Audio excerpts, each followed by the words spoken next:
Welcome to Web Mentor. Photoshop के हवाले से एक छोटी सी टिप के साथ एक दफ़ा फिर आपकी खिदमत में हाज़िर हूँ। दोस्तों, पुराने वक्तों की बात है कि हम जब आईडी कार्ड या पासपोर्ट वगैरह बनवाने के लिए जाते थे तो हमें ये इंस्ट्रक्शंस दी जाती थी कि उसके साथ पासपोर्ट साइज़ या आईडी कार्ड साइज़ जो है वो कुछ 4-6 पिक्चर्स जो हैं वो आपने ब्लू बैकग्राउंड के साथ या वाइट बैकग्राउंड के साथ खिंचवा के किसी स्टूडियो से लेके आनी है। जैसे जैसे वक्त गुजरता गया, जिद्दत आती गई, अब वो फ़ोटो स्टूडियोज़ तो काफ़ी हद तक ख़त्म हो गए। सेकंड वन ये कि हम में से हर बंदे के पॉकेट में जो है वो एक अच्छा सेल फ़ोन मौजूद है जिसमें एक अच्छा कैमरा मौजूद है। तो फिर क्यों फ़ोटो स्टूडियो में जाने की ज़हमत गवारा की जाए, तो क्यों ना अपने मोबाइल की मदद से ही अपनी पिक्चर को कैप्चर करके और उसको फ़ोटो साइज़, उसको पासपोर्ट साइज़ या आईडी कार्ड साइज़ की 6 या 8 फ़ोटोज़ में उसको कॉपी कर लिया जाए। आल्दो के अब आईडी कार्ड और पासपोर्ट के लिए या ड्राइविंग लाइसेंस के लिए पिक्चर्स आपको साथ कम ही कैरी करनी पड़ती हैं, क्योंकि डिजिटल हो गया सारा सिस्टम, तो वो ऑनलाइन आपकी पिक्चर लेते हैं और उसको वहाँ पे लगा देते हैं। लेकिन फिर भी सीवी पे लगाने के लिए या कहीं आप एप्लीकेंट हैं, किसी जगह एप्लीकेशन दे रहे हैं जॉब वगैरह के लिए, तो वो डिमांड कर लेते हैं। या आप कहीं वीज़े के लिए अप्लाई करना चाहते हैं तो वो कहते हैं कि जी 4 वाइट बैकग्राउंड के साथ पिक्चर्स जो हैं वो आपने सबमिट करवानी है। या यूनिवर्सिटी में आप एडमिशन के लिए अप्लाई करते हैं तो वो डिमांड करते हैं कि 4 या 6 जो है वो आपको पिक्चर्स जो हैं वो फराहम करनी है हमें। तो आइए इस मसले का हल देखते हैं कि आप अपनी पिक्चर्स को कैसे मोबाइल फ़ोन की मदद से आप अपनी पिक्चर को कैसे कैप्चर करेंगे और उसकी बैकग्राउंड अगर रिमूव करने की ज़रूरत पड़ेगी या चेंज करने की ज़रूरत पड़ेगी और उसका साइज़ कैसे एडजस्ट करेंगे और उसको 4-6 के साइज़ पर आप फ़ोटो स्टूडियो से कैसे प्रिंट करवाएंगे। तो इसके लिए जो टूल हम इस्तेमाल करेंगे, अब ज़ाहिर है कि वो एडोब फोटोशॉप 7 है। तो उसके लिए मैंने कुछ पिक्चर्स आपके सामने रखी हैं, वो भी आपको दिखाता हूँ। तो ये कुछ पिक्चर्स मेरे पास मौजूद हैं। एक पिक्चर ये है जिसकी बैकग्राउंड जो है आप देख रहे हैं कि वाइट है। एक ये पिक्चर है जिसकी बैकग्राउंड आप देख रहे हैं कि ग्रे है। और इसी तरीके से एक ये पिक्चर है जिसकी बैकग्राउंड आप देख रहे हैं कि ब्लू है। यूजुअली या वाइट बैकग्राउंड के साथ पिक्चर मांगी जाती है या ब्लू बैकग्राउंड के साथ। किसी एम्बेसी में अगर आप एप्लीकेशन देते हैं तो वो वाइट बैकग्राउंड मांगते हैं। अब सपोज़ कि ये पिक्चर जो है ये मैंने अपने सेल फ़ोन से खींची है। अब मैं इसमें से फेस कैसे कट करूँगा और उसको कैसे साइज़ उसका कैसे एडजस्ट करूँगा, आइए ये सारी चीज़ें मैं आपको दिखाता हूँ। तो इस पिक्चर को मैं अपनी एडोब फोटोशॉप में ओपन करता हूँ। सबसे पहला काम ये करना है कि मुझे इसका फेस कट करना। तो यहाँ देखिएगा आपके पास क्रॉप टूल है, जो पिछले लेक्चर मैंने आपको एडोब के दिए हैं उसमें मैंने आपको ये सारे टूल जो हैं समझाए थे।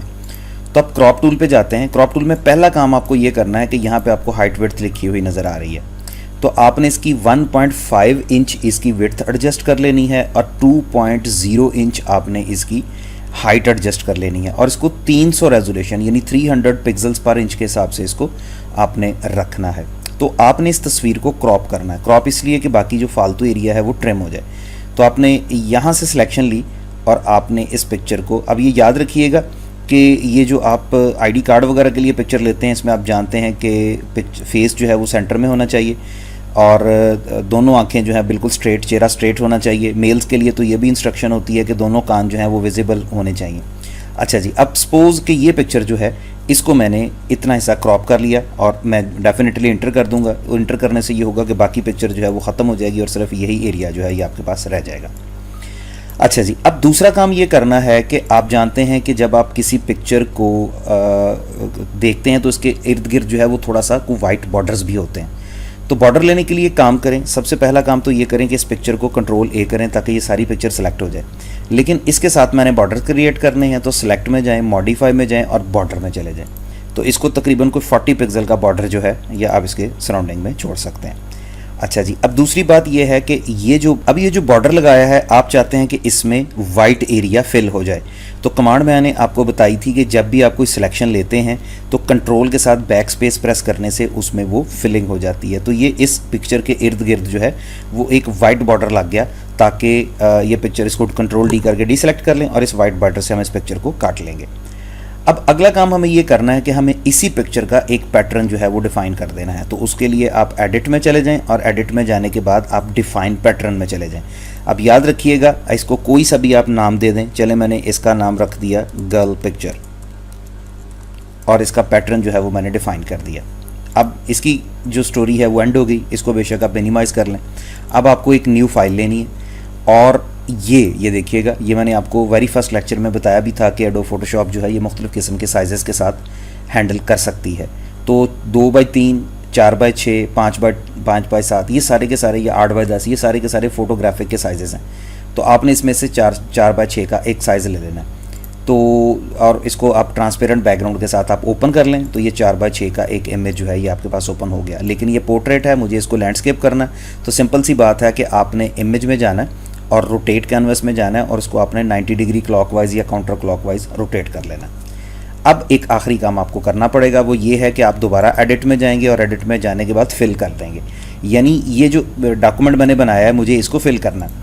लेकिन इसमें फिल क्या करना है, यहाँ पे आप सेलेक्ट करेंगे पैटर्न, और पैटर्न में फिर आपको यहाँ तमाम के तमाम पैटर्न्स की लिस्ट मिलेगी। इसमें वो गर्ल पिक्चर के नाम से जो हमने पैटर्न बनाया था वो आपके सामने विजिबल है। आप जैसे ही उस पैटर्न को सिलेक्ट करेंगे और जस्ट आपको ओके करना है। अब जैसे ही ओके करेंगे 1 2 3 4 5 6 7 8 ये 8 पिक्चर्स जो हैं ये रेपिटेशन में लग गई। अब मैंने बॉर्डर थोड़ा मोटा इसीलिए लगाया था कि आप जानते हैं कि मुझे इसको सीज़र से काटना है। ये देखिएगा, यहाँ से आप सीज़र से बड़े आराम से काट सकते हैं। और इसका आसान हल ये है कि आप किसी भी फ़ोटो स्टूडियो में जाएं, क्योंकि अब तक जो है वो प्रिंटिंग के लिए जदीद फैसिलिटीज़ आ चुकी हैं। पहले तो वो डेवलप करवाते थे, बड़ी बड़ी मशीनें थी तो वो उन पे प्रिंट करवाते थे, खासा टाइम देते थे। लेकिन अब छोटे छोटे कलर प्रिंटर्स जो हैं वो तकरीबन हर फ़ोटो स्टूडियो ने या हर फोटो स्टेट की शॉप पे कम अज़ कम जो है वो एक कलर प्रिंटर जो है अवेलेबल है। और उन्होंने ये कुछ स्पेशल पेपर आते हैं जिसके ऊपर पिक्चर प्रिंट होती है। ये थोड़ा सा थिक होता है और एक साइड जो है शाइनी होती है और एक साइड जो होती है वो डल होती है। तो ये तकरीबन हर फोटो स्टेट वाले ने और कंपोजिंग वाले ने और हर ये जो फ़ोटो स्टूडियो है इन सब ने ये कलर प्रिंटर्स रखे हुए हैं। तो आप किसी के पास भी जाएं और से कहें कि यार ये 4x6 का एक पेज प्रिंट कर दो, तो अप्रॉक्सीमेटली अगर पाकिस्तान की बात करें तो 10 रुपीज़ या 15 रुपीज़ जो है वो एक पेज के लेते हैं। तो 10 रुपीज़ आप दें और 4x6 का एक प्रिंट निकलवा लें और उसके बाद इसको सीज़र की मदद से काट लें। ये 8 पासपोर्ट साइज़ पिक्चर्स जो हैं ये बेहतरीन आपके पास तैयार हो गई हैं। और दूसरा इशू ये है, लेट्स सपोज अगर इसकी बैकग्राउंड भी चेंज करनी हो तो आपने ये मैजिक वांड टूल का मैंने आपको मैजिक इरेजर टूल का काम मैंने आपको बताया था। टॉलरेंस जहाँ पे आप मुनासिब समझते हैं वहाँ पे आप क्लिक करें। थोड़ी टॉलरेंस ज़्यादा कर लें, 32 पे ये इनफ नहीं है, सफिशेंट नहीं है। तो मैंने इसको 50 पिक्सल पे ये कर लिया। ये देखिए अब ये बैकग्राउंड इस पिक्चर की जो है वो रिमूव हो गई। दूसरा काम ये करें कि एक नई लेयर लें, यहाँ से या यहाँ से ले लें या लेयर और न्यू लेयर ले लें। तो न्यू लेयर लेने के बाद आप इसको इसमें यहाँ से आप ब्लू कलर सेलेक्ट करें, जितना का ब्लू आप चाहते हैं। और ब्लू कलर सेलेक्ट करने के बाद आप फिल टूल की मदद से या पेंट बकेट टूल की मदद से आप बैकग्राउंड फिल कर दें। लेकिन इस लेयर को नीचे कर लें और उस लेयर को फ्रंट पे कर लें। इसके वेरी नेक्स्ट एक छोटा सा ट्यूटोरियल दे दूँगा जिसमें मैं अगर कम्प्लेक्स बैकग्राउंड्स होंगी तो उन कम्प्लेक्स बैकग्राउंड्स को रिमूव करने का तरीका जो है वो बताऊँगा और चंद सेकेंड्स में आप अपनी बैकग्राउंड्स को रिमूव कर सकते हैं। तो खैर ये इरेज़र की मदद से अगर कोई ये कमी बेशी है इसमें पिक्चर में तो आप दूर कर सकते हैं। तो ये देखिएगा कि ये आपकी बैकग्राउंड जो है ब्लू होगी। और अगर आप ब्लू नहीं चाहते, वाइट बैकग्राउंड चाहते हैं तो भी पॉसिबल है कि आप इसको सेलेक्ट करें और आप पेंट बकेट की मदद से आप इसमें वाइट कलर फिल कर दें। इसको दोनों को मर्ज कर लें क्योंकि ये बैकग्राउंड इसके साथ मर्ज हो जानी चाहिए। तो इसके लिए लेयर और फ्लैट इमेज, अब ये मर्ज हो गया। अब कंट्रोल है, ये पूरा इमेज सेलेक्ट हो गया। लेकिन मैंने एक बॉर्डर बनाना है तो इसको मॉडिफाई और बॉर्डर में जाएंगे। इसको तकरीबन 40 पिक्सल का इसके चारों तरफ पिक्चर के एक बॉर्डर लग जाएगा और मैं इस बॉर्डर में ये वाइट कलर फिल करना चाहता हूँ, यानी बैकग्राउंड कलर फिल करना चाहता हूँ। तो बैकग्राउंड कलर फिल करने के लिए मुझे इसके लिए कंट्रोल और बैक स्पेस प्रेस करनी है। तो कंट्रोल बैक स्पेस से ये इसका बैकग्राउंड कलर जो है, ये ज़रा गौर कीजिएगा, इसकी साइडें जो हैं वो वाइट हो गई। और फिर एज़ यूजुअल आप एडिट में गए और डिफ़ाइन पैटर्न आप इसको न्यू इमेज के नाम से एक पैटर्न इसका डिफ़ाइन कर लें। ओके हो गया। उसके बाद इसका काम जो है वो ख़त्म हो गया। जैसे आपने यहाँ एक नया इमेज लिया था ऐसे ही फाइल न्यू एक 4x6 का नया इमेज लें। लेकिन ये पोर्ट्रेट होगा, आपको ये पोर्ट्रेट नहीं चाहिए तो आप इमेज और रोटेट कैनवस और इसको 90 डिग्री क्लॉकवाइज रोटेट कर लें। उसके बाद एडिट और फिल। अब जब फिल करेंगे तो वो आपसे पूछेगा कि आप कौन सा इमेज फिल करना चाहते हैं। तो ये न्यू इमेज के नाम से आपने एक इमेज लिया था, इसको आप सिलेक्ट करेंगे और ओके कर देंगे। ये लीजिए, ये आपकी जो है वो वाइट बैकग्राउंड के साथ 8 इमेजेस ओपन हो गए। मैंने आपको बताया कि ये 4x6 का इमेज है। इस 4x6 के इमेज को लेके आप किसी भी फ़ोटोस्टेट शॉप पे चले जाएं या आप किसी फ़ोटो स्टूडियो में चले जाएं, उन्हें कहें 4:6 का एक प्रिंट दे दें, वो आपसे तकरीबन को 10-12 रुपये लेगा और वो 4:6 का प्रिंट देगा और सीज़र की मदद से इसको काट लें तो ये आपकी 8 पिक्चर्स जो हैं ये अप्रॉक्सीमेटली 10 रुपये में तैयार हो जाएंगी।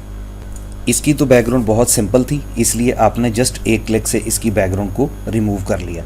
लेकिन बाज़ इमेजेस आपको ऐसे मिलेंगे जिनमें आपको बैकग्राउंड्स जो हैं वो थोड़ी कम्प्लेक्स मिलेंगी। तो अगर कम्प्लेक्स बैकग्राउंड वाला इमेज आपको मिले तो उसके साथ आप क्या सलूक करेंगे, उसको आप कैसे ट्रिम करेंगे। या एक और चीज़, हम अक्सर ऐसे इमेजेस देखते हैं जिनकी बैकग्राउंड्स जो हैं वो ब्लर की होती हैं।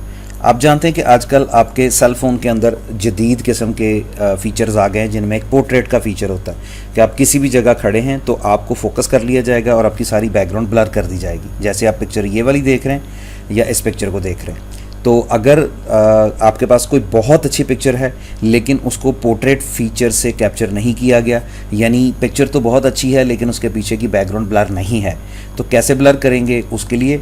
और अगर इस बैकग्राउंड को रिमूव करके, चूँकि कम्प्लेक्स बैकग्राउंड है, अगर इस बैकग्राउंड को रिमूव करके इसकी जगह पर कोई नई बैकग्राउंड लानी होगी तो उस बैकग्राउंड को कैसे लेके आएंगे, इसके लिए अगला ट्यूटोरियल देखिएगा।